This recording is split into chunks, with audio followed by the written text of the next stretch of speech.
এখানে আমি দুপুরে রান্না করতে চলে আসছি। ডাল বসিয়ে দিয়েছি, আগে ডাল বসায় বাকি কাজগুলো আমি করে নিয়েছি। এখানে আম কেটে নিয়েছি, আম ডাল রান্না করবো। আর এখানে পেঁয়াজ, কাঁচামরিচ, রসুন কেটে নিয়েছি ডাল বাগার জন্য, সাথে কই মাছও ভুনা করব। ডালটা আমার সিদ্ধ হয়ে গেছে, ডালটা আমি এখন ফুটে নিব।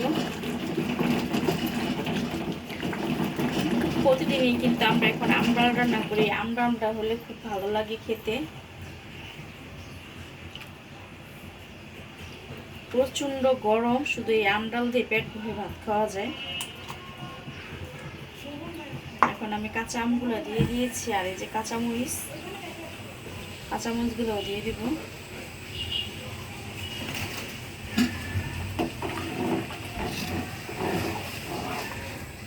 আমি ডালটা বাগার দিয়ে নিব। পাশের চুলা ডালটা দিয়ে দিয়েছি আম আর কাঁচামরিচ দিয়ে। এখন আমি ডালটা বাগার দিয়ে নিব। এখানে রসুন আর পেঁয়াজ দিয়ে দিলাম।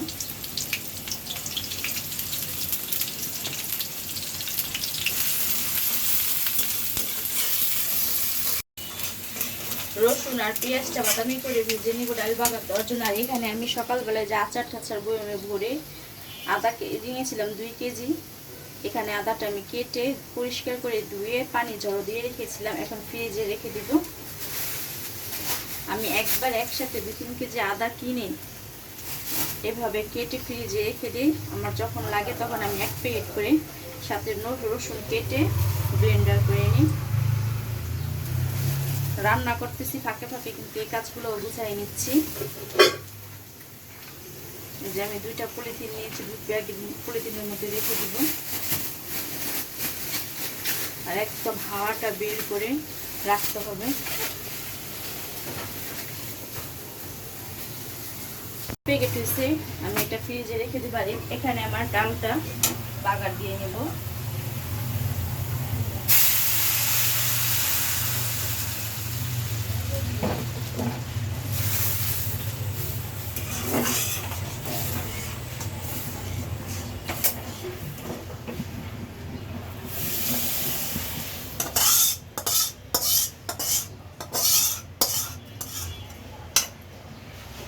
একটা বলক আসলে তারপর চুলাটা বন্ধ করে দিব। এখন মাছটা ভুনা করে নেব। এখন আমি আদা 2 প্যাকেট রেখে দিব। এই যে আদাগুলো গতকালকে কেটে রেখেছিলাম, এই যে 1 প্যাকেট। এখন এটা রেখে দিব। আর এই যে আমার ফ্রিজ পুরো ভরে গেছে টমেটো। এবার আমি অনেকগুলো টমেটো ফ্রোজেন করে রেখে দিয়েছি। এখানে এই যে আমার ডালটা রান্না করা হয়ে গেছে। আর এখানে ছেলে মেয়েকে কালকে কিছু ভাত ছিল রাতে, এটা ছেলে মেয়েকে এখন দুপুরবেলা ভেজে দিচ্ছি। ছেলে মেয়ে ভাত ভাজা খাবে, ওদেরকে ভেজে দিয়ে তারপর আমি মাছের তরকারিটা রান্না করে নিব। ডাল আর কই মাছ ডাল তো রান্না করিয়ে ফেলেছি, কই মাছটা শুধু রান্না করব রাতে খাওয়ার জন্য। আর দুপুর আমরা 3 জনে মিলে আচার দিয়ে ভাত ভাজা খাবো।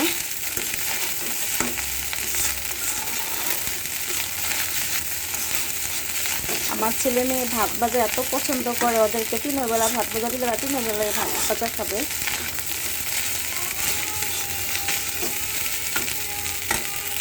ভাত ভাজাটা হয়ে গেছে, এখন ছেলে মেয়েকে দিয়ে দিব খেতে। আর এই যে সাথে আচার, সকালবেলা যে আচারটা বয়মে ভরে রেখেছিলাম, মাঝে মধ্যে এটা রৌদ্র দিলে আচারটা অনেক দিন ভালো থাকে। এই আচার দিয়ে এখন ভাত ভাজা খাবে।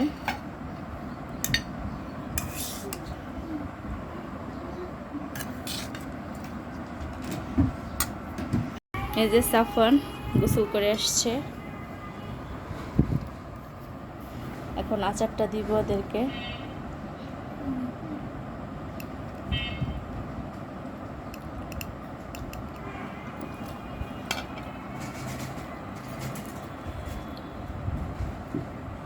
হাতে না,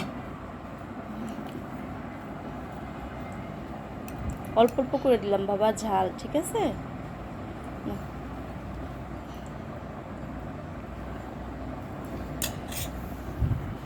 এখন আমি আবার রান্নাঘরে চলে যাব রান্না করতে, ওদেরকে খেতে দিয়ে আমি পরে খাবো।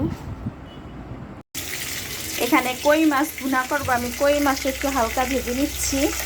আর এখানে পেঁয়াজ কাঁচামরিচ পেঁয়াজ দিয়ে কই মাছ ভুনা করবো, সাথে একটা টমেটো দিব। আর এখানে মশলাগুলো নিয়েছি, হলুদের গুঁড়া, মরিচের গুঁড়া, ধনে গুঁড়া, লবণ, আদা রসুন বাটা, জিরা গুঁড়া। এখন মাছটা আমি বেশি ভাজবো না, একদম ফ্রেশ মাছ, আমি হালকা একটা ভাজা দিব মাছ।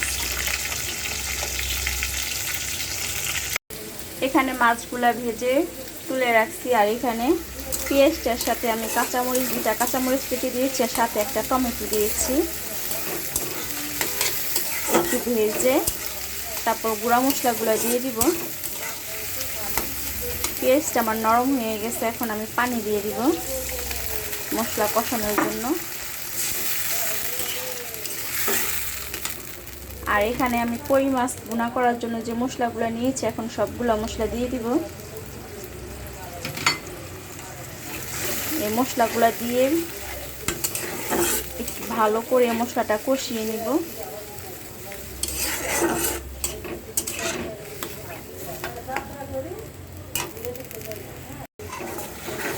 এখানে মশলাটা ভালো করে কষিয়ে নিয়েছি, এখন আমি এই যে কই মাছগুলো দিয়ে দিব।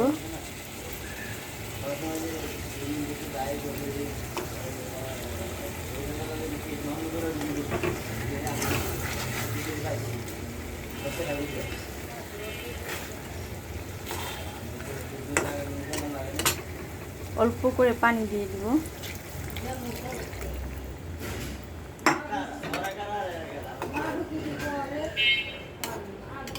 এখানে চুলার আঁচটা বাড়িয়ে আমি 5 মিনিট রান্না করে নেব। এখানে আমি রান্না করতে করতে বিকাল হয়ে গেছে।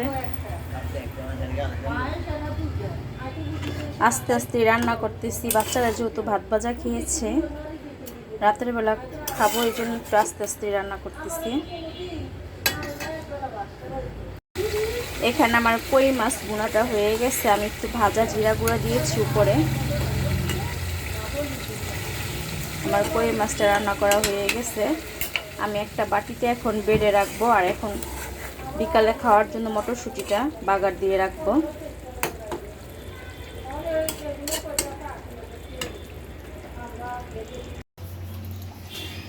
দুপুরে রান্না শেষে বিকালবেলা নাস্তা খাওয়ার জন্য এখানে মটরশুঁটি যে আমি ফ্রোজেন করে ফ্রিজে রেখে দিয়েছিলাম, এই মটরশুঁটিটা আমি ভালো করে ধুয়ে নিয়েছি। এখানে পেঁয়াজ, কাঁচামরিচ আর আদা রসুন বাটা একটু দিয়েছি। মটরশুঁটিটা এখন রান্না করে রেখে দিব, সন্ধ্যাবেলা নাস্তা খাওয়া যাবে। এই যে আমি অল্প করে স্বাদ মতো লবণ দিয়ে দিলাম। মটরশুঁটিটা আজকে আমি অন্যভাবে রান্না করব, খাবো, রান্না করব না, রান্না একইভাবে করব। আমি সব মশলা, গুঁড়া মশলাগুলো অল্প অল্প করে দিয়ে দিব। আমি সবসময় মটরশুঁটিটা কিছু ফ্রিজে ফ্রোজেন করে রেখে দিই, খুব পছন্দ করি আমরা সবাই এই মটরশুঁটিটা। এখানে আমি অল্প করে শুকনো মরিচের গুঁড়া দিব, কাঁচামরিচটা অনেক ঝাল, তাই অল্প করে শুকনো মরিচের গুঁড়া দিয়ে দিলাম। আর এখন দিব একটুখানি গরম মশলার গুঁড়া।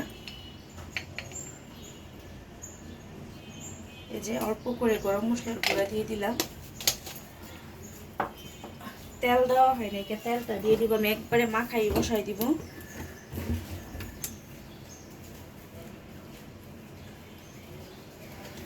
এখানে অল্প করে তেল দিয়ে দিলাম।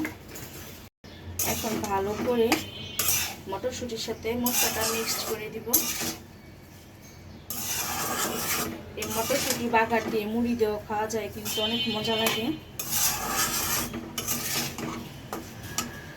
এখন আমি সিদ্ধ হওয়ার জন্য অল্প করে পানি দেব। এখানে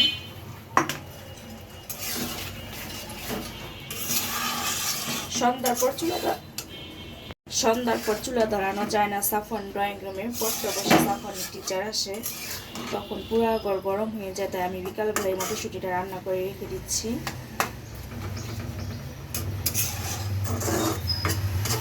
এখন তো প্রচণ্ড গরম পড়ছে, যেভাবে ঢেকে আমি 10 মিনিটের মধ্যে হয়ে যাবে। এখানে মটরশুঁটিটা হয়ে গেছে, আমি একদম শুকনো শুকনো করে রান্না করে নিয়েছি। আজকে একটু অন্যভাবে খাবো, তাই শুকনা করে রান্না করেছি। এই যে আমার হয়ে গেছে, এখন চুলাটা বন্ধ করে দেবো। যখন খাবো তখন আপনাদেরকে দেখাবো আজকে কীভাবে মটরশুঁটিটা খাবো। আমি যে মটরশুঁটিটা বাগার দিয়েছিলাম, এই যে নিয়েছি এখানে খাওয়ার জন্য। আমি উপরে একটু কাঁচামরিচ দিয়েছি কেটে। এখন এই যে পেঁয়াজের ভেরেস্তা দিব। আমি একবারে কিছু পেঁয়াজের ভেরেস্তা বানায় রেখে দিয়েছিলাম গরমে। যে পেঁয়াজের ভেরেস্তা কাঁচামরিচ উপরে দিয়ে এভাবে খেতে অনেক মজা লাগে। আমরা যখন আগে হাই স্কুলে পড়েছিলাম, আমাদের স্কুলের সামনে এই বুট নিয়ে বসতো, তখন প্রচুর বুট খেয়েছি অনেক। এত মজা করে বুট বানাই দিত। এখন আর ওই স্বাদটা পাই না, কিন্তু ঠিক ওইভাবেই চেষ্টা করেছি বানানোর। যে ছেলে মেয়ের জন্য বানাই নিচ্ছি, আমি একটু পরে খাবো। যে উপরে পেঁয়াজের ভেরেস্তার উপরে কাঁচামরিচ দিয়ে খেতে অনেক মজা লাগে। না সাফান, খেয়ে বলো কেমন হয়েছে।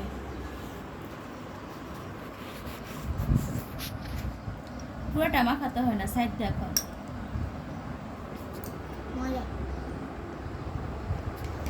আজকে আমি যেভাবে মটরশুঁটিটা এইভাবে বানিয়েছি, এভাবে বেশি পছন্দ করি আমি খেতে। আমার ছেলে মেয়েও আমার মতো হয়েছে, এভাবেই পছন্দ করে। যে ছেলে মেয়েকে দিয়েছি, ওরা খাক। আর আমি আপনাদের কাছ থেকে বিদায় নিব। সবাই ভালো থাকবেন। আল্লাহ হাফেজ।